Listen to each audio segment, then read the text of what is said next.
It's a tale of two teams, St. John's and DePaul, with 15 wins each and a single win over each other. It seems to have been written in the stars that they should meet and decide their rivalry for good in the grand finals.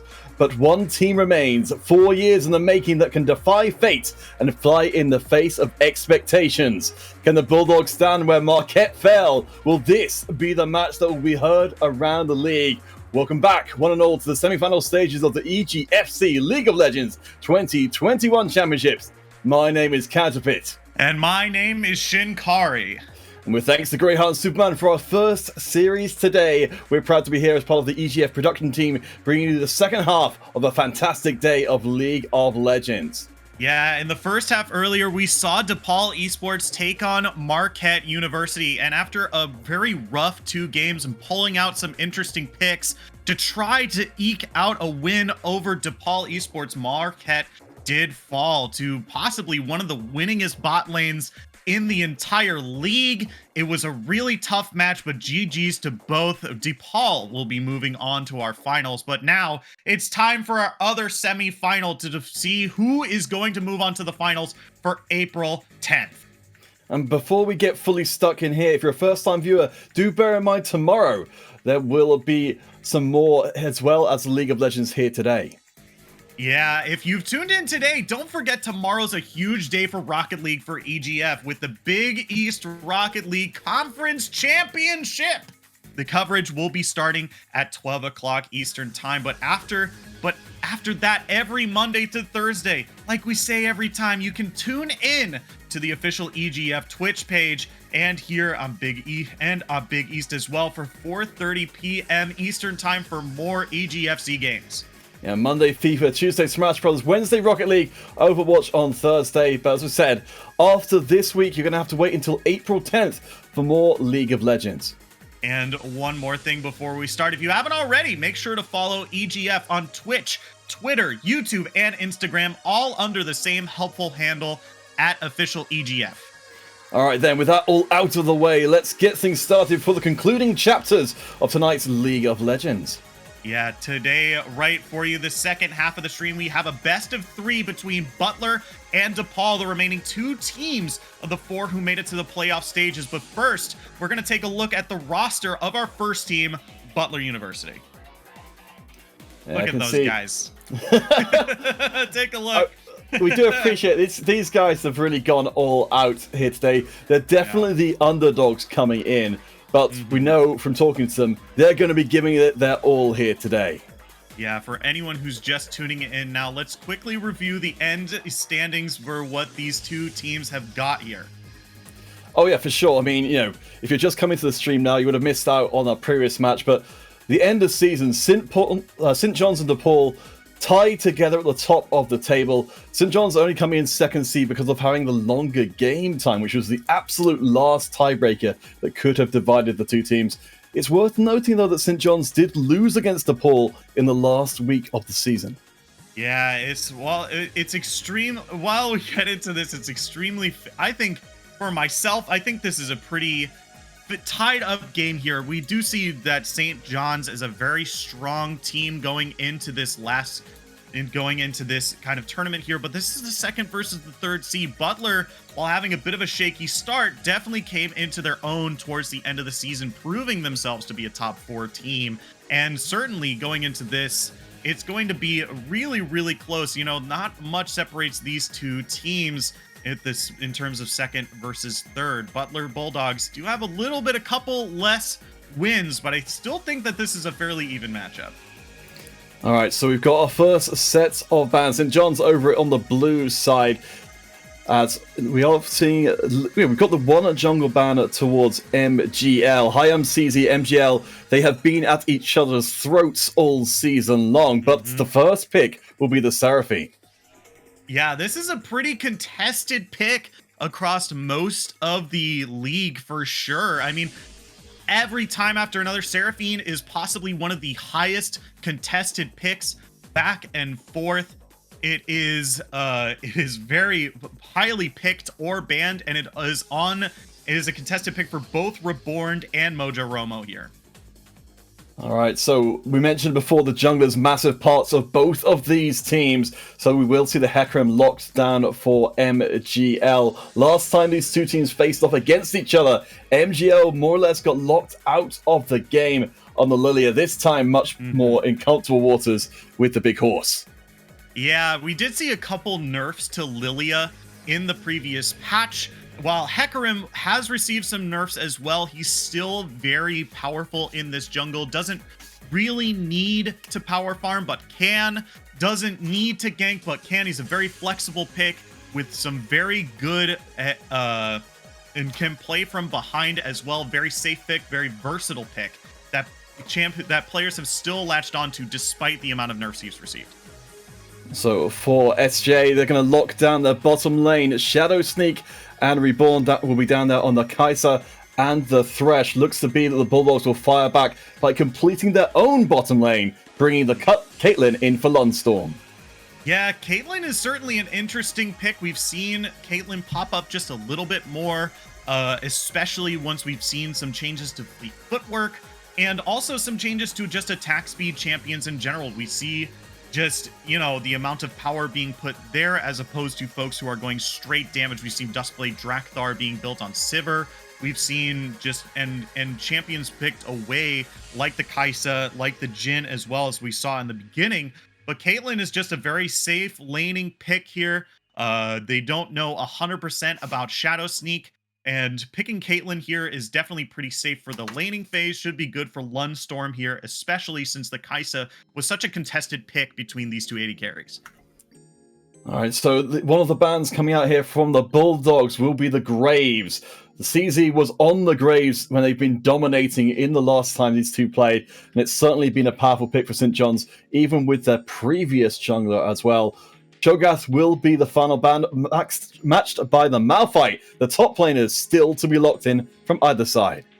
Yeah, I'm going to predict maybe some duelists here for the top lane pick. Kirby, the top laner for St. John's here. Big favor of these duelists, very strong 1v1ers. Camille, Fiora, Riven, and Irelia has been their top played champions for the past few seasons here. So just having that in the back pocket means that top lane is going to be very, very volatile if they decide to go something with it. But, you know, both top laners are still are not picked up yet, and they're going to be locked in pretty quickly here. Now waiting for the pick with the Karthus being locked in, possibly for high MCZ. So we've had a lot of tanky top laners banned away in the early going. For St. John's, they could decide to take up that dueling mantle on the top lane. It looks like it will be the case. Yeah, Riven, certainly a very strong champion, especially with the changes to how Trinity Force itemization, as well as the Divine Sunderer as well. You know, we don't have Sheen building out of the Sapphire Crystal. That's been the way for a pretty long time now, and it's pretty big for the Riven as well. I mean, it's huge because you don't waste an item slot, and Garen being locked in for Butler Mac here. We saw this in the previous match with Marquette versus DePaul, and this is going to be a certainly powerful pick in that top lane here. So ultimately, we didn't see it work out in the previous game tremendously well. What do you feel like is the idea here with the composition that Butler are putting together as a whole? Yeah, I think Garen might just be a counter pick for this Riven in the top lane. Usually Riven is very strong if she's able to get ahead in the early game, get themselves a bit of a lead. They can't really go equal. They have to go ahead. And Garen is such a good counter pick. Has good out of combat healing, can match the skirmish damage that Riven likes to do. And on top of that, is a manaless champion with a pretty on-demand silence, which is possibly the biggest thing you can do to manaless champions whose biggest resource is their abilities. Yeah, we're fascinated to see how it works. So, if we're looking at the team strategies overall, we know, again, Butler, they haven't got the wins against the big teams so far. This is an opportunity to do so. How do you feel like these teams overall are matching up against each other? It's interesting. These are definitely two completely different team compositions here. Butler have drafted a ball delivery system. They want to have a go button. They want to go in. And when you have Rel and Hecarim on your team, that is exactly what you're going to be doing. Rel, we talk about this a lot whenever she's picked up. Very, very good at going in. Has a lot of very strong initiation tools. When it comes to getting out, very, very hard. So what you got to do with Rel is when you go in, you really have to commit. And by supplementing that with the Orianna and the Hecarim as well, you have this very strong kind of wombo combo ability in the mid lane with the Orianna ball and also the onslaught of shadows. It's going to be a very, very strong mid lane team fight, mid game team fight from them. But on the other side, we see a lot of peeling. We see a lot of counter engage. Karthus, very good at punishing people who go too deep. Riven as well. Thresh, Seraphine, all these good champions at punishing engagements. Not a whole lot of go buttons on their side of the team, but it's going to be very interesting to see how they respond to these things here. Yeah, I mean, we are one of the things which sort of jumped out to me, with the very early pick up of the Seraphine for Scores. So we are seeing St. John's kind of flexing around their roster a little bit here. Scores is one of the newer players to the St. John's roster, but one of their big standout picks is the Seraphine. So if you're gonna bring in new players, then get them on their perfect picks. Yeah, I totally agree. I think Scores might be just a little bit more favoring the kind of assassin, more of high damage, especially with the match history with Akali and Twisted Fate and Syndra. But I think Seraphine is just too powerful of a pick in organized play to ignore. And Mojo Romo has a lot of history on that character, so being able to pick it away and put it onto Scores means that it's going to be a pretty easy time for them for sure. All right, Shinkari, so it's time before we get into that first game. Who are you leaning towards? Who are you favoring going to this first one of the best of three? I really like Butler's team comp here. I think I'm going to throw it over to them. I love team comps that can just press the go button, go in, and engage. But I think before we get into the game, we have a quick message from our colleges here. Welcome back to the Big East Conference and to the beginning of our second semi-finals. Here today, St. John's looking to try and join DePaul in our grand finals on the 10th of April. Butler, the only one standing in the way of the fated meeting of the two teams. They've got quite the job ahead of them, but they've got quite the team to do it with. Yeah, I mean, these are two incredibly strong teams. It's interesting that St. John's is choosing to field some newer players here, get them a little bit of experience, but certainly this is a very important match. I'm sure that St. John's has a lot of confidence in these newer players to field them so early on, but I think they have I don't think they're their work cut out for them, but I think that they are pretty strong going into this match. It should be interesting to watch.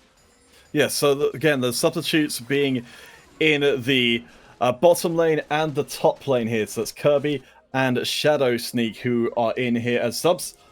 So we'll see how that carries on for the rest of them. We haven't got confirmation as to what the roster will be for the rest of the time going, but this could affect St. John's if they're not fielding their strongest players out of the gate. Yeah, it should be a little interesting. I'm not sure how to 100% feel about it, but if St. John's is a very good team, a very coordinated team at that as well, and it's very if they have confidence in these players, then I'm gonna have confidence in them as well. So it should be a good match regardless. And this bot lane is already turning out to be pretty interesting so far. Both teams getting that full wave. Oh yeah, I mean, Lunstorm was, definitely a player to keep your eye on closely. We did talk to team captain Butler Mac about the team overall, and he said, for Lunstorm, they've got a major chip on their shoulder, a desire to prove themselves here on the team. So this is a fantastic stage to do just that. Yeah, for sure. I mean, they even have a pretty strong lane, Rel and Thresh. But, the only reason we're seeing them so far back is because the other team was able to get level 2 before them. And if you play bot lane, level 2 is the most important level in possibly the whole game, as we see. Ooh, Reborn just getting a little bit of a cheeky ward here all the way up in the river. He's going to spot out Hecarim in the jungle here. Bit of a brawl up in the top side as Mac gets very aggressive, ends up having to burn their flash. The Garen with the shield is going to be a little bit more resilient than they would be otherwise, but still, that's a major summoner to go down just in the 1v1. Yeah, it should be really interesting to see here so far. I am really interested to see this top lane as well. Once again, the Kirby, another one of the subs for St. John's here being played, and he's on a Riven, not a champion we see too often, and in a matchup that is kind of Garen favored. You know, this is a champion that has a very good matchup into the Riven here, can't be bullied as much, so should be interesting to watch that lane as well. Meanwhile, I didn't really get it. Ooh, getting in the mid lane here.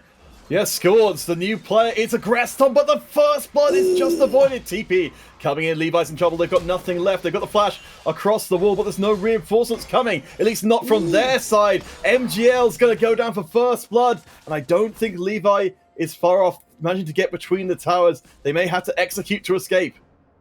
Yeah, Butler Levi on the wrong side of the map here, and with high MCZ showing up, that's going to be an execute for sure. And that is not exactly ideal. Sure, you're not giving any gold over to the enemy team, but what you are giving is kind of priority in this mid lane, tempo to Seraphine as well. And it's really important that when you're playing against Seraphine that you bully her in lane as much as possible. We didn't really get a whole lot of time to talk about this in Champ Select, but the Orianna is not a champion that can really harass Seraphine as well as some other champions in lane.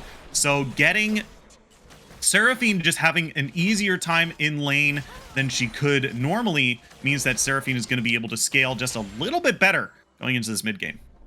Yeah, and perhaps that was the reason why Butler was so keen to try and make that play, denied by the very shallowest of margins. But first blood going across to Kirby up in that top lane to try and make Butler Mac's life just that little bit harder. Yeah, and it's just going to be it's really important these first few levels for St. John's here, because Karthus doesn't gank. Okay, Karthus doesn't really show up to lane. Karthus is a power farmer. He wants to hit level 6 as fast as possible, pick up some items for himself. Obviously, every AP champion scales better with levels, and especially with items now that we have mythic items, and it's going to be very important for Karthus to be looking for either a Night Harvester or even in some cases the recently buffed Rift Maker, which is going to be very important for him. So we're not going to really see Karthus show up to these lanes possibly as much as Butler MGL, probably showing up for maybe a counter gank, but not so much as aggressive as this Hecarim will be. Yeah, I mean, certainly getting that early assist on there for CZ will help bring down that timer until Karthus is a champion. But you see Kirby here with the kill. They're actually bullying Mac away from the tower, burning their ultimate early on. Yeah, it's really interesting, because we were talking. I definitely mentioned that this is a matchup that's Garen favored, but you know, how comfortable is Mac on the Garen? I mean, he is one of the easiest top laners to play for sure, but that doesn't mean that you 100% know the matchup versus Riven versus Kirby, who is a player who plays these types of champions, Fiora, Irelia, and he probably knows this matchup very well. So this is not just a comfort pick, but also a comfort matchup for sure. But the Mac level 5 doesn't want to commit in for the play against Kirby there, though that trade did go well. Of course, we've got that massive regeneration of the Garen to consider when we are trying to evaluate how strongly these trades are going. Yeah, it's really a pick that you want to get. You want to just kind of deny Riven as much as possible, but it's really not going that way. Kirby doing a really good performance here, picking up that now much cheaper Iron Spike whip, which I believe might be going into a Gore Drinker, perhaps maybe a Divine Sunderer, but we'll have to see as this game progresses. So with the first section of the game done, and with St. John's having around the 1k plus advantage, is this where you expected to see this early game go? Not exactly. I mean, there's a lot of champions that want to on the St. John's side that want to get ahead early, of course, but they are a late game scaling team. I mean, Riven falls off once the mid game starts, but Karthus, Kaisa, Seraphine, these are champions that are not going to win the early game. These are champions that are looking to scale late, looking to get later into the game. Kaisa with the Hail of Blades is a lot better earlier than builds that go press the attack or even lethal tempo, but this is still a champion that isn't as immediately powerful as, say, Caitlyn. All right, so for Butler, they're going to need to try and find a way to make their own plays stick. MGL, after that attempt on scores, has been a little bit invisible, but what Butler have got for themselves is this early Drake, and it's looking like they'll be able to add an early Herald to that to maybe bring the goal back to parity. Yeah, and it looks like they're lane swapping as well. Rel and Caitlyn are swapping into this top lane, and Garen is resetting right here. So it might look like they're trying to give Garen just a bit of a better lane, trying to shut down the Riven here, who's blast coning over the wall. A very bold play. MGL manages to get away there. It's the Requiem. Don't know if it'll be quite enough. No, not enough to get the kill onto MGL. So Butler get away with it. Now the bottom lane is top. That was a huge commit. The entire team in for the Rift Herald. Yeah, it's certainly a good pick. I think while we weren't looking, the Butler squad was able to pick up a dragon for themselves. Really, really important pickup here. This does mean that either the ocean or the mountain soul will be for this game. We'll have to see after they kill the cloud drake. But an infernal drake, still great for a team that gets ahead. But we're looking across at the gold lead. Already 1.7k gold separates these two teams, and I think a lot of it is just CS. Look at across the board. St. John's is winning across the board in terms of CS, and that is not something you want to see for teams this deep into the season. This top 4 squad here. No, absolutely not.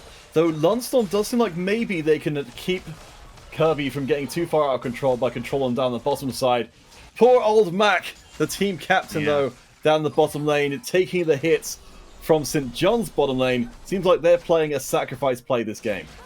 Yeah, it looks like, I think the call was Mac was losing regardless of what lane they're in. Their goal was to shut down this Riven in the top lane here, and since they're not doing it with the Garen here, they're gonna look to do it in the bot lane. But oh man, here comes the onslaught of shadows. MGL comes in, nice play there, takes Reborn down very low. TP drawn out from St. John's with Levi off to the side. It looks like the beginnings of a play, but ultimately the full trigger is not pulled. Yeah, that's going to be scores kind of threatening out any sort of Orianna play here, but they were able to burn a teleport, a pretty big resource here. They might have not gotten any kills, but picking up the flash from Thresh and picking up the teleport from Seraphine are two kind of big summoner spells here that I think Butler should be happy with to pick up. So after all is said and done, Butler bringing their bottom lane back down to the bottom lane again. They've certainly shown a tremendous amount of flexibility when it comes to their map play so far. Yeah, and I think this is, I'm going to amend my statement from before. I think this was to give Caitlyn just maybe 1 or 2 waves and not a full lane swap, and just putting more pressure on the top side where they had the Rift Herald. But now that the Dragon is respawning, they want those members on the bot side here. Kirby is now on the bot side as well, and it looks like the fight around the Dragon might be starting soon. So we know the Shockwave is waiting that big wombo combo, but St. John's are starting up the Dragon before Butler can get into position. It might have to be a desperation steal. No, not taken, but his team fight is still on nonetheless. We have got the Shockwave catching too, so that's the casters down. The Encore does catch it too in return, as the Requiem will prove to be unnecessary. Mojiromo is down low, but Kirby, I think, will get caught. Lunstop almost gets killed on the way out, but it's escaped from both sides of the equation as the ace in the hole is soaked by Reborn. Yeah, it's a 2-for-1 in favor of Butler here in terms of the kills, but the Dragon does go over to St. John's here. I think the ultimate ability haste is a lot more useful over there, especially denying it away from a team that wants to press that R button and get a huge wombo combo here. I think the big problem here is that the team started to be split at the beginning of that team fight, and Scores had to burn an ultimate and get away as much as they can, but they still ended up falling here. Arthas being caught out and Rift Herald being popped mid lane though. So that will be cashing out for a little bit of cash. Almost taking down the mid tower. No first tower yet. Levi, sensing themselves out of position, burns the flash early to make sure no players even attempted to be made. Yeah, it's a pretty big thing there, because this Riven might not be super far ahead, but does have the Gore Drinker now, and that is a pretty big item pickup for them here. Riven, known for having just a lot of healing within their, being able to abuse items like Gore Drinker in order to heal a whole lot, and having a shield that scales off of their AD when they dash. So it's a huge ability for to survive these team fights for sure. You really don't want to be messing with Kirby at this stage of the game. They are so far ahead. Well, since we looks like we do have a moment to go back over that previous fight, if we could have the replay while we wait for our teams to kind of get to grips with each other once again. Kind of, what are the big takeaways here from this early fight? Yeah, this early fight here, the big thing is you look at the bottom side of the map, Mojo, Romo, and Mac are on top of Scores, which means there's no big Seraphine ultimate to be used on for Kirby here in order to find the kill onto Levi as well. And since Karthus goes down, he's forced to use the ultimate. They thought that they were able to push forward just a little bit more. That's especially why Riven went down here. He has the ultimate available, even flashes to try to avoid some more CC, but they got stunned, they got silenced. They're like, okay, I can't burst anymore. And then they have to immediately leave. And what was going to be an even match ended up being a 2-for-1. They could have saved it if Kirby wasn't CC'd as much, if the wave slash had gone onto Caitlyn and were able to finish it off. But they might have been able to find an extra kill, but doesn't look like that was in the cards at that moment. So down in the bottom lane, despite not having the Rift Herald themselves, St. John will take that first tower. Shadow Sneak and Reborn getting an enormous amount of time free hitting down there as Levi comes in to defend the tier 2. It looks like most of the attention of Butler is in the mid. Yeah, it's really interesting. I'm kind of confused about all these lane swaps that are happening. Sure, you want to put pressure onto that kind of Rift Herald here in order to take turrets, but that first turret gold is going over to a lane that's winning and a lane that has their mythic item already finished as well. Like, this Kai'Sa is pretty strong right now. I think you want to be keeping this bot lane matched, especially when you picked a lane that's supposed to be countering the Kai'Sa here. You picked the Caitlyn because it's so much longer range, has a better laning phase than Kai'Sa, and it's just interesting to see that they're lane swapping just so much to try to find these kills here. But Kirby in the top lane, oh my gosh. Yeah, Mac is doing it enough to absorb. Has got a kill of their own now to try and keep up with Kirby's too. I do want to quickly touch on what MGL has been up to while we haven't been keeping their eyes on them. They have grabbed hold of the second Rift Herald. So Butler, they've only given away the one Drake so far. Both Heralds, though, surprisingly, no first tower for them. Yeah, I think they're going to take that Rift Herald and throw it mid again, possibly. I mean, that mid turret is pretty low. If they continue to send their duo lane there, they should be able to take that turret fairly well. So it'll be interesting to see where they decide to put the Rift Herald here. I mean, I'm not super upset that St. John's has been kind of ceding that objective, because they haven't really needed it. You know, they've already been ahead in a lot of these lanes, and they're not in a rush to unlock their AD carry or their top laner, who have been pushing super hard. And I don't think they're in a rush to unlock Seraphine as well. So just having them slowly pick them up, it should be pretty big here, as the dragon is now spawning and started by Butler. So it looks to be like strong vision control should allow this one into Butler's hands. The control ward across the wall means there's still a possibility of having this one snuck here. Mojo Romo is getting crowd control, but ultimately it's going to be Butler moving into lead. Shockwave on the way out from Levi, just to try and make sure they don't stick around for a longer fight. Yeah, interesting use of the shockwave there. I guess Levi is just kind of confident in the amount of ability haste that they have. Only a 63-second cooldown on that ability, just kind of using it to kind of zone them away. But, you know, in response to this teleport top lane from Garen that they were able to see, They're going to be taking this mid lane turret. Is Reborn maybe found Mac here? Yeah, might be a bit of a step too far, but Kirby gets caught and CC'd all the way to hell. This could be major bad news as Lunstorm gets the shutdown as well. We've of course got the Requiem ticking, which means the health bars have been dropping. Reborn picks up the return kill, but still, Butler sees the opportunity with both hands. Yeah, and I think, ooh, Shadow Sneak going in here. Looking to try and make up. Was that a double kill? It was. Suddenly, that trade's looking a whole lot better if you're a St. John's fan. Oh yeah, for sure. I mean, Shadows. I wanted to really quickly shout out Reborn and Shadow Sneak here, who were doing a good job of kind of staying in the back, really only CCing and going back in if they absolutely have to. This really good dance that they were doing throughout that team fight meant that Shadow Sneak still alive, still full health. And the health bars on Butler were so insanely low at the end of that fight, especially thanks to Karthus, that Kai'Sa could go in and sweep up and finish off 2 more kills, making that fight a lot more even. It's even more impressive from Shadow Sneak, bearing in mind that they are a 2-year substitute for the St. John's team, being brought in to show what they're capable of here. But they're looking like they're making a pretty compelling case to be seeing a lot more of them on the main roster. Yeah, for sure. I mean, Scores and Shadow Sneak just doing a really good job in this match, and Kirby as well. I gotta hand it to Shadow Sneak, a really strong AD carry here. If you were questioning if you saw in the picks and bans that you saw a Xayah being banned away, that is Shadow Sneak's ace character. They have Kai'Sa in the back pocket, but you know, that Xayah, very good pick for them. And if the Kai'Sa gets banned and the Xayah does not, that is going to be a pick to look for in games 2 or 3 if Shadow Sneak continues to play. So we're coming up on 20 minutes time. The goal lead still in favor of St. John. Hasn't grown that much, but as you say, they've got a team hoping to stay things out to the late game. And for Butler, even with 2 Heralds, they've still yet to get a single tower to St. John's 3.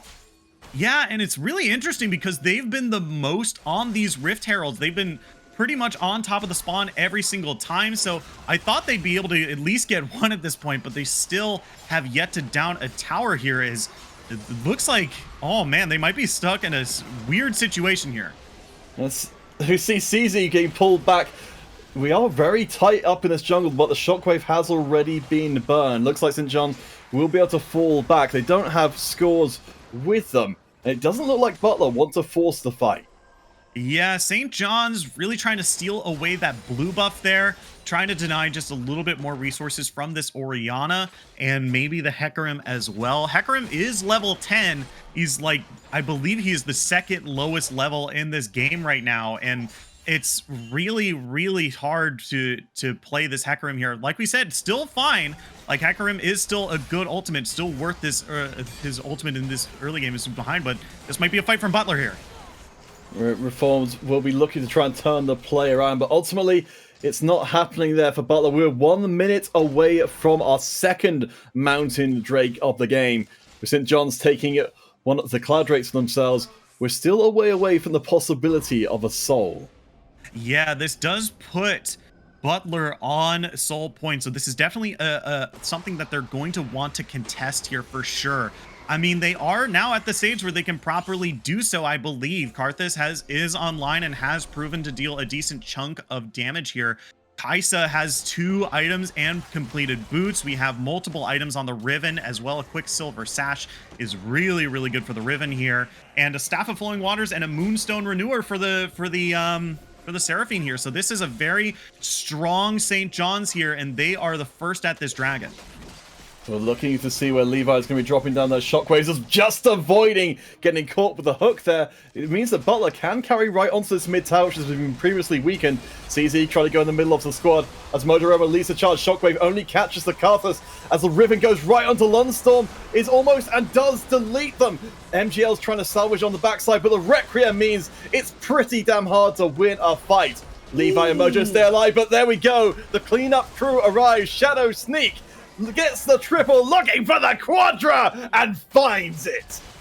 Yeah, these team fights are really coming down to Shadow Sneak and Reborn just being alive at the very end. So much resources was put down to try to kill scores, and while they were successful, when the teams finally ended up, Reborn and Shadow Sneak full HP, ready to go, ready to sweep up in this Karthus. 100%. He doesn't need to get kills. He doesn't need to really do a whole lot. The only thing he needs to do is press Requiem. Requiem needs to do enough damage that Kaisa can come in and clean up. And we saw there, right after Requiem was popped, she was able to dash over to where Mojo Romo was, clean up the kill onto Rel, and then be able to finish off Levi as well.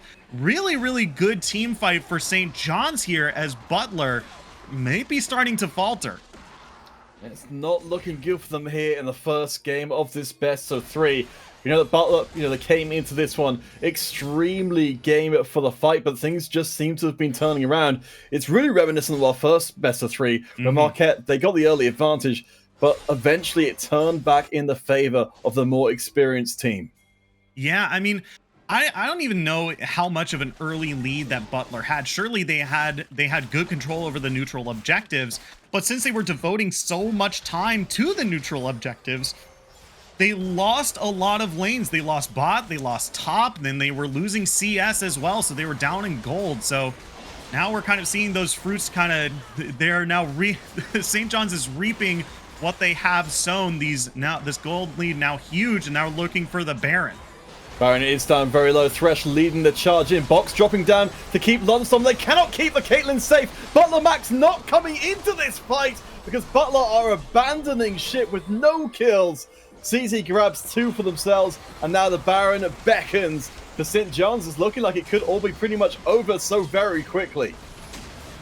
Ooh, okay. Reborn is just going to knock back into the... Oh my gosh, that's insane. That's insane. That was a really, really good play there. For sure. Oh, I immediately went into play-by-play mode, but that was really, really cool. I mostly wanted to talk about how this team is doing such a good job of protecting Shadow Sneak here. We looked at that team fight and he dove super far in, and we immediately saw the rest of the team like, go, go, go, protect Shadow Sneak, protect the Kaisa. We saw so much healing coming down from scores. That Staff of Flowing Waters and Moonstone doing so much work. We looked at the HP bar of Shadow Sneak once again after the team fight ended. Full HP, pretty much 95%. This Shadow Sneak on the Kaisa has been insane, especially with the team surrounding it. Yeah, I mean, what the contrast across to Lund for the Butler, who's been getting nailed out in pretty much every fight. Kevin Kirby just getting up in their business and proving to be undeniable. St. John, they're moving now into Butler territory. They're using the advantage, but Butler Max does manage to find the play. The flash is going to be caught by the onslaught of shadows. That will also almost be Shadow Sneak going down. It's so very close. That is a huge shutdown. But the encore comes through on the backside. The fight is still going. CZ will drop as well. That's a big chunk of gold for Lunstorm if they can survive the Requiem to the face. Doesn't look like they will. That's going to be Caitlyn going down, and that is a 2 for 3 in favor of St. John's here. And now they have, with Baroned up minions, are walking into this mid lane inhibitor turret. Yeah, Levi, the only one left to try and defend there, with Mojo Romo providing the crowd control. At least the inhibitor stays intact. As Levi gets a little bit caught out there, scores. Not with that kind of burst damage they might have on other mid laners. Won't be able to finish the job. Oh, they're really looking for the kill on the scores here. TP coming in. Levi is down low already. There's a shockwave just back off of cooldown. Reborn dances back forwards, but Butler Mac is here. The crowd control will just about miss, but I think, yes, Butler will get at least something back on the very tail end of the play. Yeah, and that not only gets a bunch of kills into their pockets, a bunch of gold, it does take the Baron buff off of 4 members of the team, which means they can't push as strongly before. But, you know, Butler still has a mountain to climb, 7,000 gold down, and they still need to win these team fights that they're looking to contest this Dragon Soul, which is up in 40 seconds. This is going to be soul point for either teams, so it's definitely important for them as well. We're going to see Shadow Sneak with 9 kills with an absolute mountain of gold and 3 completed items. Feels like they're very much the centerpiece of what St. John is putting out right now. You can certainly understand why Butler would want to commit resources in towards taking the Kaiser out of commission. Yeah, she's been very, very strong, and really the whole team thing that this is centered around, but it looks like they're looking for Kirby here. Steezy's going to try and frontline it in as the Cuthers. Where's the Shockwave? You can see MGL gets taken out before the fight even really starts. Ooh. Shockwave catches one, but it's no good. St. John win out convincingly with a major gold lead. Is that Butler. a TP? Yeah, TP right onto the tower. That is a bold play from Scores. Butler Mac, though, I don't think they're going to be able to stop the push onto the inhibitor. Yeah, Scores lost the Baron buff here, but that is a 5 versus 3 here. They could end the game if they do this properly. This might be the death sentence for Butler. Levi gets caught and deleted. The box right in front of the tower, and it's looking more and more likely with every passing second. St. John's can make this a very short game. Number 1, the double in here for Shadow Sneak. They prove themselves here in the playoffs as MGL sees there's surely nothing left to be done. One more hook for good measure, and that is the end of things. St. John with a convincing 28-minute first game win here in the playoffs. I mean, this is what we expected from our number 2 team. Yeah, and you know, going into this match, I was like, you know, St. John's and Butler, like St. John's definitely has a very good win. Obviously, the only reason they're not first place is because they have tiebreakers, you know, up against Butler, the 3rd place team who, you know, had a bit of a shaky start, but was able to get into their own later into the season. And I think this is a really coordinated squad from Butler. They do nothing but play flex 5v5. So I was like, you know, it looks kind of one-sided, but I still think it's a lot more equal than people are saying. But, you know, in this game, by the end of the game, up 10,000 gold. They didn't even need the 3rd dragon in order to end. All they needed were a few kills and then immediately ran down mid and ended the game. I mean, of course, you know, the big thing coming into this one for St. John's was that they weren't playing their main roster in this game. I mean, we don't know kind of what their full status is there, but given that they won without their main roster, we're kind of expecting to see them just run that same roster again in game 2.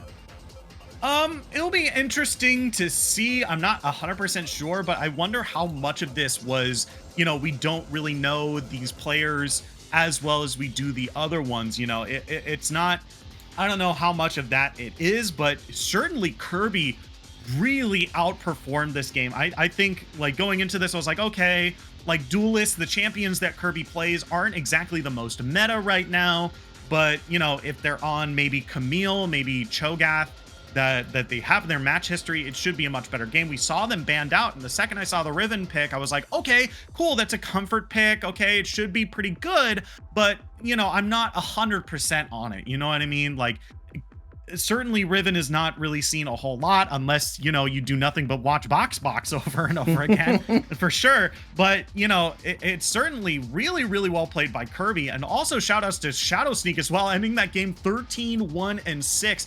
And a huge reason why this game went in their favor. We saw them win lane, out CSing Butler Lundstorm, and even being able to pick up that early turret on the bot side as well. He was able to get first turret with Reborn, and not really a whole lot of resources was spent to stop him until the mid to late game started happening, when we got to that 15 to 20 minute mark.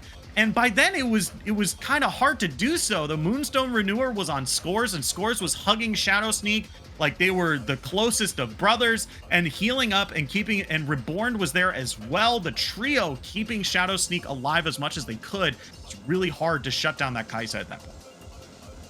All right, guys, so we have got at least one more game here. The poll already in our grand finals on April the 10th for St. John's. All it's going to take is one more victory to put them there and bring our Clash of Titans ever so closer together. But we will take ourselves a very short break before that game number 2. The Big East Conference semifinals may conclude in this next game, so you do not want to miss it, and we'll see you there.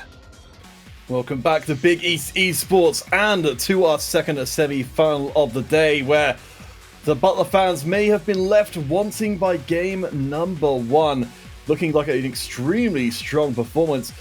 And with all that said, we're going to be seeing it. St. John's making a change of roster coming into game number 2. Yeah, they are going to be bringing in Basham and Caught Dead. This is the St. John's roster that y'all have come to love and support. Caught Dead, a very strong player, has played Gnar a lot, and Basham, one of the best bot laners in the league, and arguably with Reborn, one of the best duo lanes in the league. Basham, third most kills and third most gold per minute. Reborn with the most assists in the league. This is a very powerful bot lane for sure for St. John's.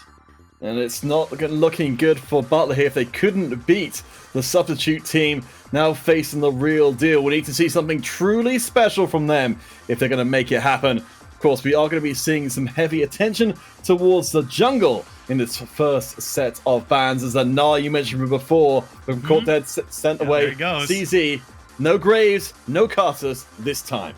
Yeah, looks like Caught Dead's champion is Narmore, and we're going to see the Seraphine banned away, which does leave Hecarim up, a very contested pick once again. Kaisa is also available, another contested pick. Vladimir as well.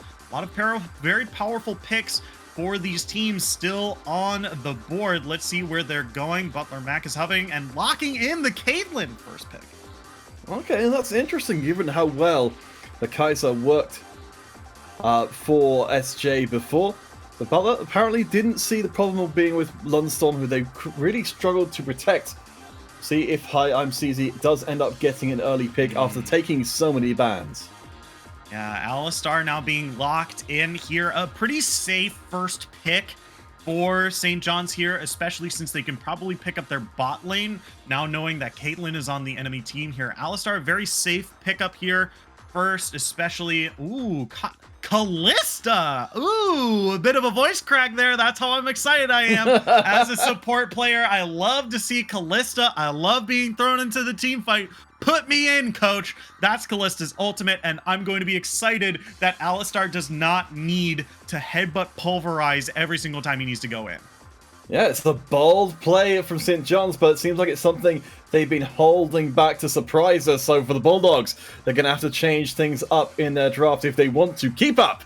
But MGL back on the Hecarim, certainly the bread and butter of the team. Yeah, Hecarim for MGL, and to be honest, like in the previous game, I think MGL was very good on the Hecarim. I think he was using his ultimate very well. I'm happy to see him running it back on, or galloping it back, I guess we should say, as Hecarim for this second game here. And Silas being picked up as well. We did see Silas get a little bit of changes in the recent patch for sure, and some of his itemization as well. So it should be interesting to see the Silas being picked up here for Levi, especially with the powerful ultimates that are on the other team, and Elise being hovered for high MCZ. All right, so yeah, the Ornn coming in, so we've got a pretty solid front line to be flung in with the Alistair to join that Ornn, as it looks like Butler Mac's going to be kept away from taking a more proactive role in the top lane, with the Camille being banned out. Yeah, it's definitely a counter pick to the Ornn here. Ornn wants about as safe a lane as possible. He wants to be getting to level 13 so that he can start providing ornaments for his team, and he also wants just not that hard. He can bully if given the right lane. He definitely has a lot of early power given his unstoppability with his breath and the amount of base damage that he has as well. But put him in a matchup against either Renekton or Camille, an interesting ban coming out from Butler here from the Renekton, and you know, Ornn can get ahead and do pretty well in lanes where he can succeed, especially with the Gnar ban as well. All right, so Olaf will be the final ban away. So that's 3 bans sent so far towards Hi, I'm CZ in the jungle. Maybe we will see them forced onto a more unusual jungle pick. Yeah, it would be interesting. A couple interesting picks being hovered here. Fizz being hovered, Warwick, Ivern. I mean, I like all of these picks, to be honest. St. John's picking a much more aggressive comp than they were before. But Evelyn, speaking of aggressive, Hayam CZ going on this very powerful, very volatile pick with Evelyn. Yeah, the pick that is able to turn the entire game around. You just cannot keep track of what the Evelyn is up to. Last two picks coming in, though, for the Bulldogs, who have to win this game if they're going to stand a chance of getting to the finals. Galio will be the second to last pick. One more to go. Yeah, Mojo Romo definitely likes playing these tanks, and Galio is a great pick with the Hecarim here, a great follow-up to any sort of engagement, and being a great protection for this Caitlyn in the back end of team fights. And Vladimir being locked in for Levi here, a very powerful pick, a very contested pick throughout this entire tournament, this entire regular season. Vladimir being a very safe laner and also a very volatile pick if able to get ahead and scores, getting the Akali. And you mentioned this right back in our previous game. Scores, Seraphine, Akali, they are the two trick for St. John's there. Able to get that all the way through pick and ban.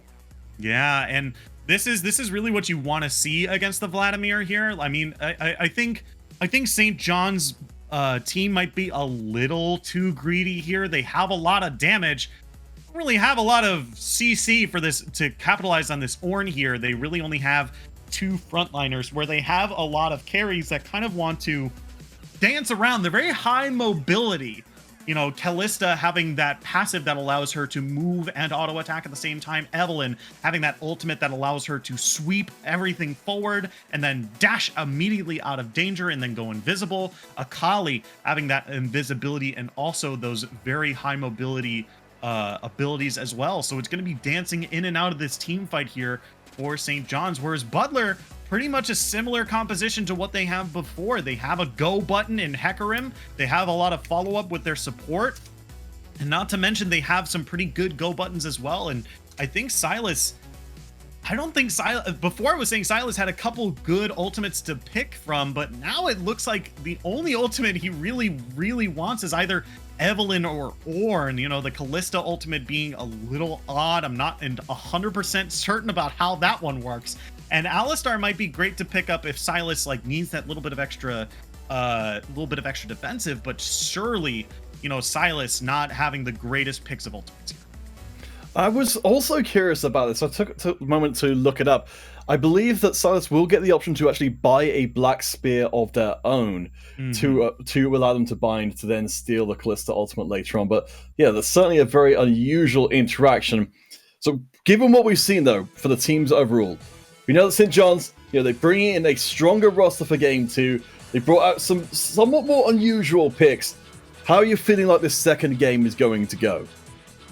It's interesting. When you build high damage compositions like St. John's have done, they absolutely need to get ahead early. Damage does not scale as well into the late game as well as tanky stats do. On the other side, there's a lot more frontliners. Vladimir is a deceptively tanky character for himself because of his passive and how much healing he has. And then Silas can also be deceptively tanky depending on his itemization. Hecarim and Galio definitely going for a lot tankier builds. And it's going to be very hard for this Akali and Evelyn to kill members like Galio and even Vladimir in some cases, when they don't have as consistent damage as the Kalista. It'll be very hard for them to win if they don't get ahead early and close this game out at maybe 25-minute mark like they did in the previous game. Yeah, I mean, the last game, exceptionally quick for St. John, despite the amount of fighting that was going on. I think, fighting from the very beginning. If we look at the overall game plan for the Bulldogs in the previous time round, they committed in majorly to making sure they got these early Drakes, early Heralds. What do you think about that strategy overall? Is it one they should go back to again, or would you prefer to see them try something else? I mean, I think that this is a team comp that can punish early. Obviously, once again, we have Caitlyn and Galio in the bot lane. Galio's level 3 is impeccable, and even his level 2 is even better. That Justice Punch plus the AoE taunt is a huge tool in order to get Caitlyn ahead. This is a team that can punish early, and I think that's what they need to be doing. It's not that they need to completely abandon the neutral objectives. I think Butler is very good at taking neutral objectives. I think they just need to put a little bit more attention into these lanes and punishing St. John's, because that's how they got ahead before. They're like, yeah, you can have every single Drake and every single Rift Herald. We're just going to out farm you in lane and find kills where we have to, find kills where we can, and then get ahead of you in terms of gold and towers very early on.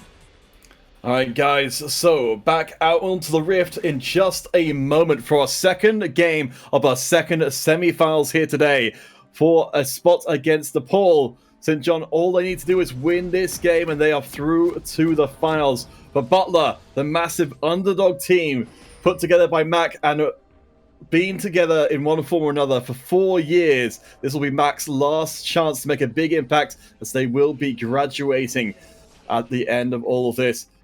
Yeah. They've got a lot to lose, a lot to win. Butler, a huge journey ahead of them. Butler, the underdog team, the sports anime storyline you've been looking for. They gotta win this tournament before Senpai graduates. They got to do it. They're the underdog going into this team. They're now the underdog in this match. They're down 1 game. They need to win this one in order to take it to a game 3 in order to have a better chance of winning this match and going up against DePaul. Basham is going to be found out. There's a flash forward. Basham doesn't quite get caught by the taunt, but they're going to go in anyway. Basham forced away and ignited as well. It's pretty early, so they might have a chance to get back in. But Butler, they're trying everything they can from the very start of the game. Yeah, I hate it. I really don't like that engage there. Callista is a very hard champion to lock down, especially with Flash. And we saw it there. And especially Mojo Romo flashed really early. He flashed very, very early to try to get that taunt, and it was ultimately unsuccessful, which forced Levi to then use his chains in order to get on top of Basham there.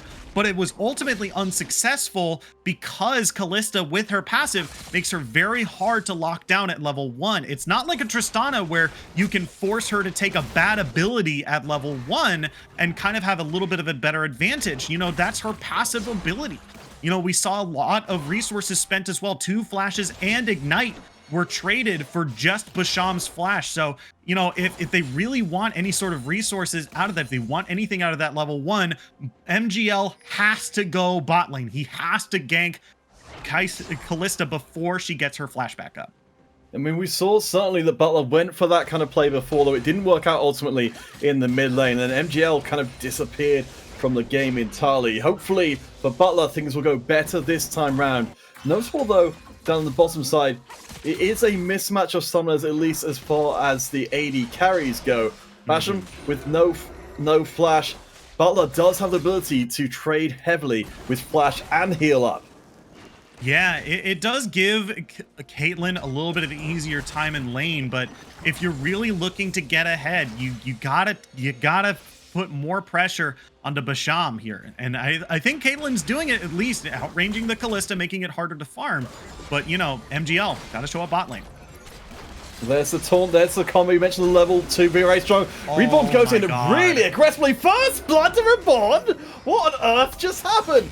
Mojo Romo can't get out because there's no MGL coming there on the middle of the map. Mojo Romo, a major miscalculation from Butler. Yeah, and now Galio was looking like a bull at a Spanish in Spain right now. So many spears inside him right now. It's going to be hard for him to escape, and that's going to be another kill onto Basham. 2-0-1 for this bot lane duo, and that is not how you want to be starting off this match. No, that's absolutely appalling news for Butler. So a kill for Basham, a kill for both bottom laners of St. John's. Fantastic way for them to start. They haven't had a chance to go back and spend that gold yet, but it does seem like Butler thought they had the chance with that summoner advantage we mentioned before. to go for the play. It just went appallingly wrong. Yeah, it's a lot of this was just Reborn knowing how to punish here. You know, Galio dived in pretty deep. There wasn't a whole lot of follow-up damage from the Caitlyn here, and Reborn immediately flashed forward and CC'd the damage source from Butler, and they weren't really able to follow up there. It was a really, really good trade. It gave Basham enough time to kind of dash forward, use that passive that we've been talking about in order to collapse onto the Caitlyn, and then be able to finally go through. And what was great about that as well is that Reborn followed through with the full engage and was able to go into that far bush in order to keep himself out of sight, and needed to and only re-engaged absolutely if he had to, considering how low HP he is here. But here comes a Hex Flash. Yeah, that means the play is good. Once again, Mojo Romo sent back into the squad, taking a ton of damage. Does land the taunt, but you can see here, we've got the tier 2 boots with Basham in, so their hops are even further than they were before. Yeah, and that is such a great first item for Kalista here. Usually, like you said, that means Kalista is going to be hopping further and her auto attacks are going to be faster. It couldn't be better. There can't be a better item for her right here. And this is going to be very, very good, especially that Hail of Blades as well. It means that this early game damage from Kalista is going to be insane, and we've seen that so far. So let's try and look for some good news here for the Bulldogs. Right now, at least mid and top remain relatively even if the bottom lane has gone a little bit sideways. Yeah, it seems like they're keeping up pretty much in the mid and top lane, even in the top lane getting ahead in terms of CS. And usually, excuse me again. That's gonna be yeah. Apparently, I drink a lot of water during these games, and that's gonna, you know, it's a lot of burps. It's a whole lot of burps. But that's going to be, yeah, this Levi and Scores just being somewhat equal here and trying to just make sure that they can stem the bleeding, because they really can't seem to find a lead through this bot lane here, which is interesting to me because, you know, a lot of these times we've seen Levi be the carry for Butler here, and the attention not really being shown mid. Butler MGL gonna be spotted out by these wards here, so the blue team's just gonna back away from those bushes as far as possible. I like what we saw from Reborn there. They were definitely trying to give the impression they didn't know that there was a lane gank coming, but you can see that MGL was not buying it. As they go for the instant sweep and realizing they were not just standing on one ward, but two. Yeah. And I wonder, like, what... I don't know how much 2 wards is going to make much of a mechanical difference. It does mean that there's 20 gold in MGL's pocket. Yeah, that must have just been a mistake. So honestly, kind of funny, though, because if MGL had only cleared out 1 ward and not had enough time to clear out the second, he still would have been spotted out there. So almost like there was like a very fringe case in which that would have worked out more in their favor. But, you know, it's totally fine. I mean, as far as I'm concerned, 2 wards means you can see them twice as well. But what we're seeing right now, St. John, is that they are moving right onto this first Drake. They're taking a note from what Butler were doing before. They've got complete control over this bottom side, so no contestation whatsoever. Yeah, they did have a reset from Butler here, and Kalista is very, very good at taking neutral objectives. You might as well just be a second execute for their team, or a second smite rather, with how much damage they can just stack with those spears there. So very, very good pickup from them, and a lot of damage in the top lane here. I did mention this in Champ Select. Caught dead, given the right matchup, can be a lane bully. And certainly doing a pretty good job of it right now, though it is a little low on resources. MGL sadly going through their own jungler, finding out that CZ has been there already. This Evelyn hasn't made an impact early on, but has been farming up a storm at MGL's expense. Yeah, and this is kind of similar from what we saw from our Alistar and Galio. Just what are we doing here? What are we doing here, folks? Are we all right? Reborn is just bullying Galio. Is he just forcing him to stay here? High MCZ is in from the side here. They're looking for something in the jungle. Yeah, Butler are going to be here pretty darn quickly. CZ is going to get caught between Lunstorm in from the side. There's CZ using the ults to try and get away, so not enough follow-up there to force out a kill, but a rare misstep perhaps from St. John's as they go into uncontrolled territory. Yeah, they didn't really have a whole lot of vision in Butler's jungle. While they did have that one little death brush right there in between the wall and the chickens, it's very hard to just kind of like make that sort of very long kind of play there to catch out Galio, especially when you're diving him with with two very high AP damage threats here. Alistar, not really known for his AD damage, mostly damage coming from his AP abilities, but ooh, is a fight in the top lane maybe? And CZ is off there, but Butler Mac is able to stay alive and hold on to their summoners. So the top lane continues to be a no-score draw, even with CZ trying to intervene. Yeah, it looks like they're finally going to just back away here. The bot lane taking this opportunity to grab the Scuttle Crab, denying that away from MGL, while High on CZ is in the top lane grabbing that Rift Herald. And this is looking to be a much better game for St. John's in terms of these neutral objectives. They've been getting them one after another here, and this is going to be a really big pickup to unlock that Ornn or a Kali.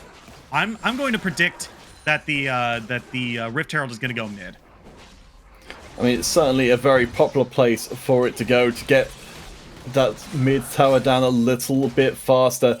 Down the bottom side, you'll see that things have remained kind of static down there. The CS is in the favor of St. John's, as Butler Mac won't be able to keep Caught Dead from getting all of those tower plates. We'll, of course, keep our eye on the CZ, on the Evelyn, to see where that Herald ultimately ends up going.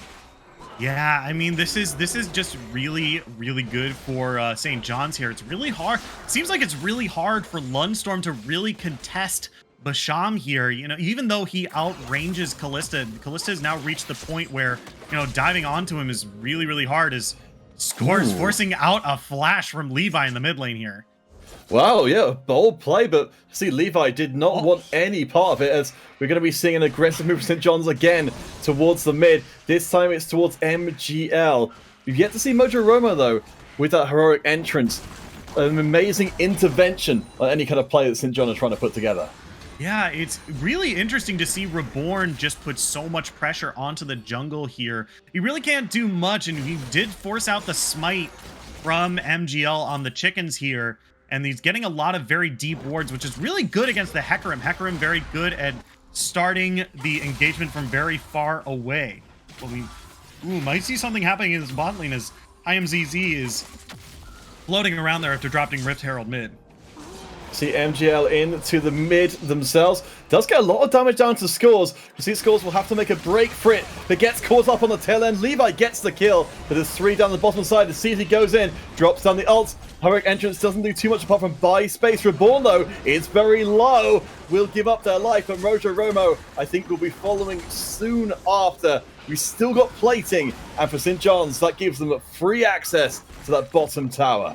Yeah, that's going to be a lot of gold into the pocket of Kalista here, especially picking up another kill and assist for themselves. They're also up about 20 gold, just a little bit less than that right now, about 19 CS, and now they're going to get a whole lot more. But this is what I was talking about, Levi being a huge carry for their team, diving around the map. Double knock up there, very nice, but it's still not enough to stop the dive. So that is some pretty nice news for Mac, getting their assist in. 2 kills onto Levi. Means that maybe we're starting to build a little bit of momentum back for Butler.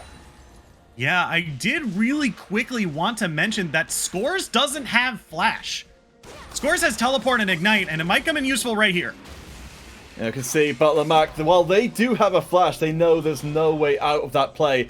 We have got a Drake up for the taking. Though St. John's, they've got the double teleport available if they do decide to contest the Drake. Yeah, it's really interesting. I did want to note it, Scars going really heavy into the anti-healing this game. And, you know, when there's 3 members on the enemy team that rely so much on self-healing, it is a pretty good pickup. But, you know, and so far it's worked out. He's 1-1-1. He's not like, he hasn't died a million times, which is what you usually expect, especially if you'd see this in solo queue, you know, for folks to have this. But it looks like St. John's doesn't want to give this up. CZ may have stepped a bit too far, but we've got the 5 against 4. We have no Butler Mac. There's no TP available. Butler, they get the Drake, but they're going to have to give up at least 1 kill on the way back out. MGL looks like they're going to try and sacrifice themselves as a knockback into the team for Levi. This was a Drake bought with blood. And the Callista picks up the double as well. Can hardly think that was worth it. Yeah, and they picked up an Ocean Drake as well. It does keep them in these lanes for a little bit longer, but that's the most that it's going to be doing. One Ocean Drake, not a whole lot to give you there, but you know, it spawns a Cloud Soul as well. So it's definitely good to deny that from St. John's, but I don't know how much you had to die for it though. You know, the team fight from St. John's has been very, very powerful, and I think IMCZ really only wanted to just delay the dragon for as long as possible. They weren't able to steal it, but they were able to at least take them off for a little bit, which gave time for Basham to come in. Those spears just doing so much damage. 4-0 and 3, and picking up an Immortal Shield Bow. Certainly an interesting pickup, especially after its nerfs and how much Kraken Slayer synergizes real well with Callista's comp here, Callista's build. Yeah, I mean, definitely surprised. I mean, I can only imagine they were not anywhere near as half as surprised as the Bulldogs were to be facing off against the pick at all. They did confide in us before it all started that this was their strategy from the off to bring in the Callista for game in number 2 because of how well she synergized with the St. John's playstyle. Yeah, I mean, Reborn is such a good player and he loves playing tanks. So by playing the Callista here, Basham just kind of is able to get Reborn out if he's put in a bad situation. But ooh, high MCZ! Oh my gosh. Butler Mac cannot get away. Levi is going to suffer the same fate. It looks like they do try and get away, but the tower offers no protection whatsoever. Basham picking up a ludicrous amount of kills, up now to 5. There's even more towers coming, just like the previous game. 3 towers to 0 in favor of St. John's. Yeah, they've been taking such an early lead, and you know, this is exactly what they need to do as well. You know, high damage comps are very good at punishing people who fall behind early, who don't have the tanky stats to resist their damage. And you take a look across the board, and the folks who we say were going to be kind of tanky, Hecarim doesn't even have a Hextech, excuse me, a Turbo Chem tank finished, and the only tanky item that Galio has is Merc Treads. Reborn does not get killed on the tail of that. Levi, though, has stolen the ult, is going in for the big play. Basham gets exploded. So at least it's a kill traded back. MGL's coming in at speed, trying to choose which target to go for. Ultimately, chases both and finds neither. Yeah, but that's also a big thing to notice here. Uh-oh, IMCZ might have been caught out. This could be very dangerous. Levi is still nearby. It looks like Colt Dead will take a chunk out of Mac. You can see Mojo Roma on Gallo is coming up, readying their ultimate. The Herald is here for the next 3 minutes or so to try and encourage further fighting. Yeah, it is important to note that Levi did pick up the shutdown gold there, so that's 600 gold going across to the whole team here, but St. John's might be looking for a scissor position here as, oh no. Onslaught Shadows burns there just to get away. Butler definitely feel like they're on the back foot right now. I mean, Shinkari, from where you're sitting, is there any way you can think of that Butler can try and seize back momentum?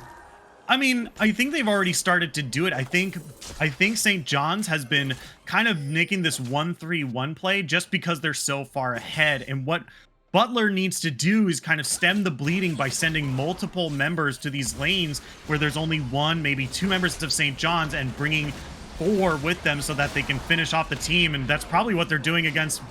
Oh no, that's probably what they were trying to do against Reborn, but Callista is there to save him. Fate's Call, an incredible get out of jail free card, allowing for Reborn to play a lot more aggressively than they did before. 30 seconds to the next Drake. Reborn is down to 1/3 health, so I think they're going to have to exit out. I believe they have still got the ultimate available despite all of that. Very much assured they'd survive even without using it. Yeah, for sure. And with now this Drake spawning in about 10 seconds, that Fate's Call is going to be down, and quite a few resources for this Callista defensively, especially with that Fate's Call, are down. So Basham is going to be very careful with this fight if they choose to start up the Drake, which has spawned. This is the Cloud Drake, the first of the Cloud Drake map. So This should be something that both teams have been looking for, with a lot of priority from Butler is put on these neutral objectives. Interestingly, Butler falls back from the Drake after seeming like they were maybe going to move in to try and fight for it, giving it ground here in the face of St. John. Of course, it's 1 minute till the Baron comes up, but it seems to be that C will be able to take this Drake without even being fought for it at all. Yeah, it should be. It's a little interesting just because how much priority Butler has put on these neutral objectives in the previous games, but they must be feeling the gold difference at this time. They're down 6,000 gold. It's gonna be very hard for Butler to contest these picks here, these neutral objectives. Is Butler Mac looking something on the top lane here? We have got reinforcements coming from the rest of Butler. Still no first tower for Butler, so maybe that's on their mind. Certainly vision is pretty good, but it seems like St. John, they've got the resources to stop any kind of shenanigans from Butler before it even starts.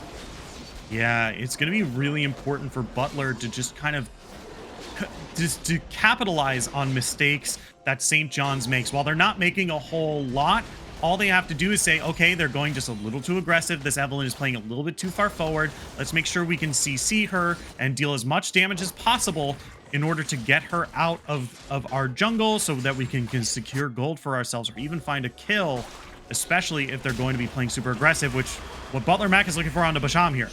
Yeah, it gets down very low very early on. We will have the entrance to get the knock up. Basham is dead. Butler Mac just manages to make it out of the fight, but there's too many coming in from St. John, and they're too damn strong. Double kill in there for scores. And the play that was started by Butler is ended by St. John's. Yeah, it's really, really showing that not just Basham is powerful, but Scores and High MCZ as well, especially when they're on the cleanup crew. These assassins are very, very good at coming in on low health targets and finishing them off, and that's exactly what they did here. You know, even though Basham went down early, he still did a considerable amount of damage, and now Butler Levi is looking to contest. It's a bold play. CZ using the ult to escape and flashing away as well. Ace in the hole, finds no target, but there is a shot down there for Levi, even if they had to give up their life to get it.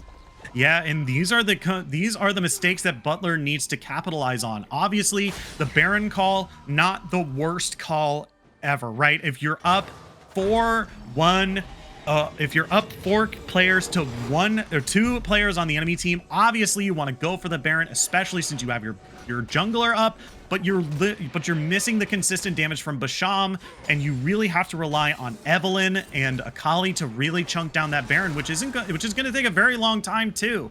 Levi did a very good job of capitalizing on that mistake, coming in with the Ornn Horn that he stole and having Lundstorm finish up. They only were able to find 1 kill for 1 after that, but ooh, it might not be enough. Reborn looking for something here.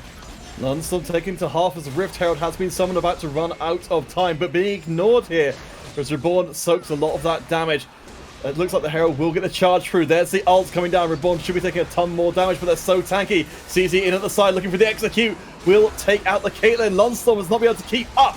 Nice onslaught shadow catches 2. This could be Butler's turnaround play. They're chunking it through a ton of damage. MGL surviving just about. Scores is so low, but these assassins so dangerous with even the smallest amount. MGL grabs the kill. Mac is still up somehow. Goes into the pool. I think it's over for them. Butler taking another fight, and it did not go well for them. Yeah, this one was a lot more even, and I think what ended up happening is that Basham was able to dance outside range just enough that they could get in and get out. I mean, Basham was pretty much full HP for a good chunk of that. I mean, he did heal up to, he was at about below half for a little bit, but since the targeting changed from Butler here, from Basham onto Scores and High MCZ, Basham was given an opportunity to heal back up with that Immortal Shield Bow and be able to turn the fight around into their favor. They were able to pick up a bunch of kills. Now 7, 2, and 7 with a bunch of gold in their pocket, a Mercurial Scimitar and a Runaan's Hurricane and an Executioner Calling.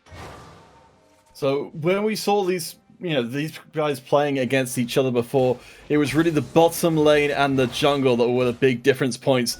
For MGL, at least this time round, they've actually got a fairly similar scoreline to CZ, but it's Lunstorm with no kills so far. Couldn't be further away from Basham. Yeah, it's really upsetting too, because Lunstorm has proven that he can play very well, but I'm not 100% convinced. Maybe it's the Caitlyn. Oh, excuse me. Maybe it's the Caitlyn pick. Maybe it's how he's been playing against Basham and Shadow Sneak here. But it's really, really hard for Lunstorm to really get any significant damage, since there is a lot of dive on the St. John's crew, as Butler is now the ones to start up Baron here. Yes. MGL taking a chunk of damage doing that as both teams setting up. CZ is not here, though. They're currently taking the dragon. So if Butler took the fight right now, I think they could win it. They may not realize this, of course. You can never keep track of the Evelyn. In goes Mac, though. The call has been made. Butler, this is your time. This is your opportunity. Scores. Keeping themselves invisible for now. They will take a ton of damage. Lunstorm gets the kill through. Ultimately, the Drake falls as Reborn gets the crowd control. But that is scores down. That's tons of damage gone. Lunstorm, though, may be too weak to take advantage. Fate's call means the play is coming. Reborn goes under the tower, and Lunstorm grabs hold of the kill. Butler, they are holding on by a thread. Yeah, it's 2 for 2, but it's important to note, look at Basham's health bar. Butler, Mac, and Mojo Romo tried to dive onto the back line in order to find the kill onto Callista, but they can't quite find it. Onslaught of Shadows, and that's a shutdown. St. John's actually falter at the gates of the Bulldogs base. I mean, they're ahead for sure. They're up 7,000 gold, but they're not at a point in the game where they can just ignore towers. It's with 46,000 gold and only 2 tank items on the Ornn, he's not unstoppable, and that turret certainly is a good stopping point. We saw also Reborn just take the Fate's call and go in a little too deep. I'm not sure if that was a call made by Basham or by someone else there, but it definitely was too deep. He definitely had not enough HP in order to tank up, and he definitely missed the knockup as well. So Basham not really getting as much opportunities underneath that turret in order to find something, and they ultimately lost more underneath the turret than they did in the previous team fight. So for Butler, they finally got a kill onto Lunstorm, finally starting to build up a few items, but the gold lead is still huge here. We're at 26 minutes. We are on perhaps the very edge of what you'd hoped to see Butler becoming a turning point for them in the game. Yeah, and this is definitely going to be a game that Butler needs to win. Like we said, this is a best of 3. This is match point for St. John's here, and Butler really wants to prove that they can win. It might be with the skirmish in the bot lane. Scores goes up against Levi. TP coming in. Where's the heal? It's so close! Scores, I think, will get taken out, traded across. Caught dead will chase away Mac in turn. We've not got a Drake for a while here, but Caught Dead's lured into making the big 1v1 fight with reinforcements coming for Butler. Yeah, I don't know how much Lunstorm is going to be able to help here, but that Caitlyn trap might just be enough.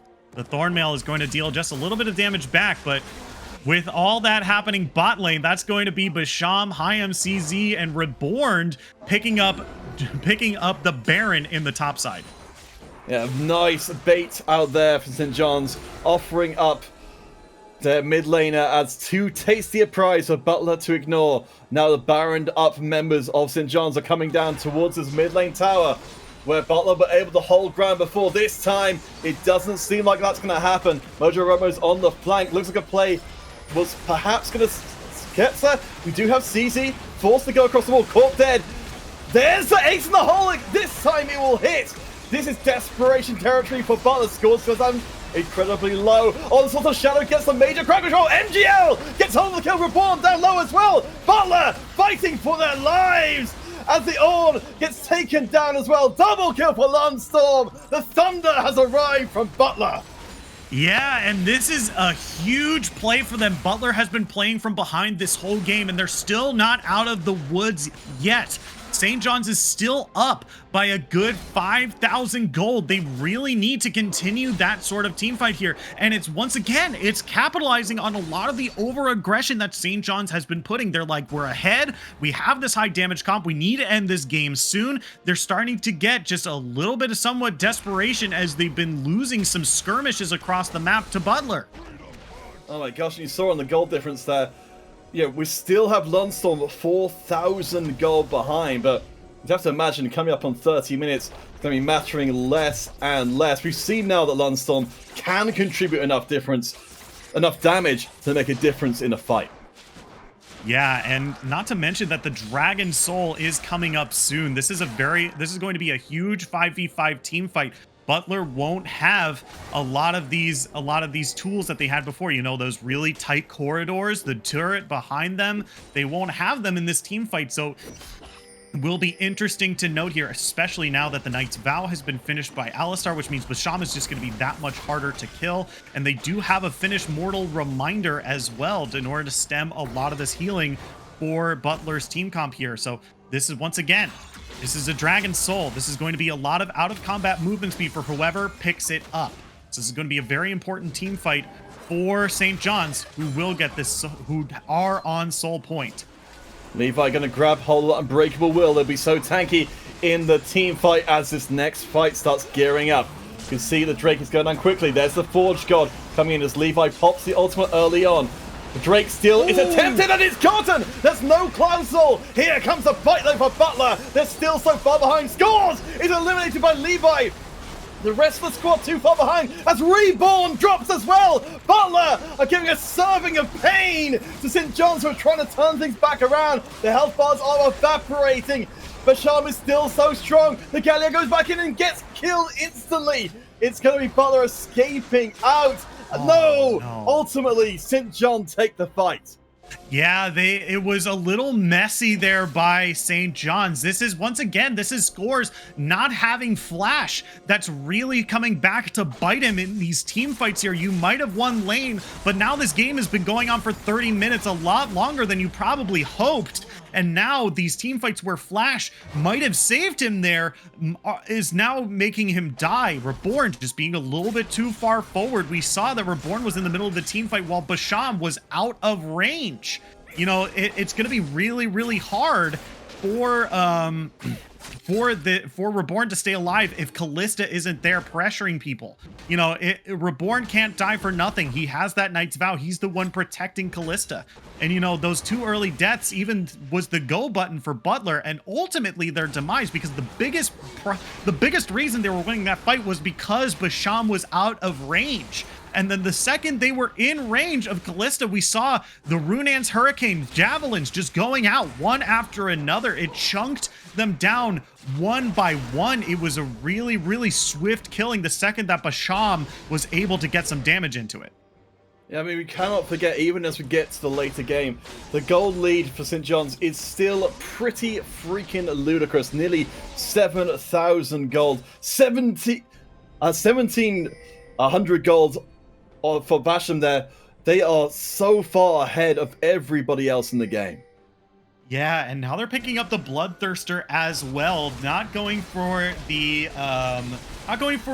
Guardian Angel, which is usually what we see the last item on AD carries. He's really looking for these kind of long team fights where he can stay alive. And honestly, I think it's a great pickup because there's not a whole lot of punishment on the enemy side for healing. He has an Immortal Shield Bow. He has now the Bloodthirster. And where's the anti-healing on the enemy side? You know, before they were like, oh, they don't really have a lot of champions that baseline do a lot of healing, so we don't need to prioritize an Executioner's Calling or an Oblivion Orb. Now, the only member with anti-healing on Butler is going to be Mac, who is sitting on that Oblivion Orb.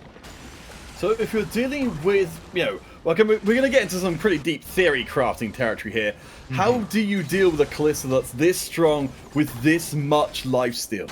You really, really have to. I mean, they've been doing it mostly, and they have the team comp to do it. You really have to pressure her as much as you possibly can. You know, a lot of the resources on St. John's have been to protecting this Callista, or maybe even just taking team fights where she's just too far away to contribute, and she might have high damage, but if she's not actually auto-attacking, she's not really going to do anything. Oh my god. Baron being started out with Basham will be able to stack up those Kalista Ren stacks to burst it down.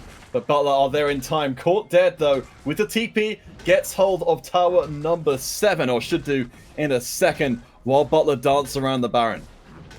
Yeah, this is it might be a little awkward for Caught Dead here. He can't teleport in if he doesn't have a whole lot of health. But Baron has been started up, and they need to teleport. Ornn, if they want to stop this, Ornn has to teleport now. High MCZ comes Flash in, no steal. And that means Butler just need now to try and disengage if they can. Again, the Unbreakable Will stolen to try and keep Levi ahead. It's going to be the flanking play. Scores, we know they have no flash to get away. For the Butler, they might try and turn this one around. The Forge God cutting off the path of retreat. In comes Scores, going right into the heart of the team. Gets Lunstorm down. St. John, they're looking to try and end things here. Basham is not in any kind of danger at all. On the other side of the wall, Levi and MGL, the last ones left standing. This could be the end. Yeah, it's really, really close here. They do have the Baron buff, and they need Ornn to tank the turrets here, but Basham has just so much attack speed, so much attack damage. This is the fight that they need to end it. The shutdown means it's only going to be Levi left standing. Caught Dead is almost dead. Those death timers are enormous, though. There's surely no way Butler can hold on. That first and second tower are gone. Levi trying to draw them away from the base, but there's nothing left to say. St. John looking to match the Paul, going 2-0 in their own semi-finals. They've got a date with Destiny. They've got a date with the finals. Yeah, this was a very well-played game by Butler. Surely a lot better in game 2 than game 1. They had a breath of life. They were able to pick up that Baron fairly securely, but the second that they were caught in that very small corridors, they were caught in a lot of places where they could very easily take a lot of CC from the Alistar, from the Fate's Call, from the Ornn Horn. There was so much that could very easily lock them down and have the follow-up damage from Scores, from Basham, who, when he was alive, was the big reason why they could go and end the game. They really only needed Caught Dead and Basham to live in order for them to end. And when that happened, they were able to immediately walk into the enemy team, and they were able to finish the game. Very, very well played by them. I mean, the consolation prize, I guess, here for Butler is we did see some real moments where it felt like Butler were maybe trying to find their way back in. You have to imagine a game in which it wasn't quite as snowbally as it was.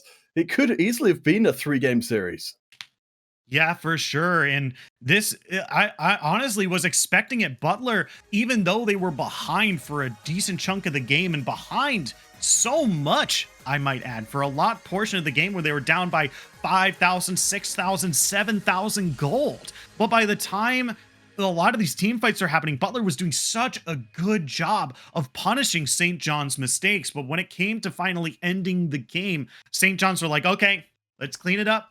We're not gonna make these kind of aggressive calls anymore. We're going to dial it back enough that we can still play aggressive, but still be able to close out this game with making as minimal mistakes as possible.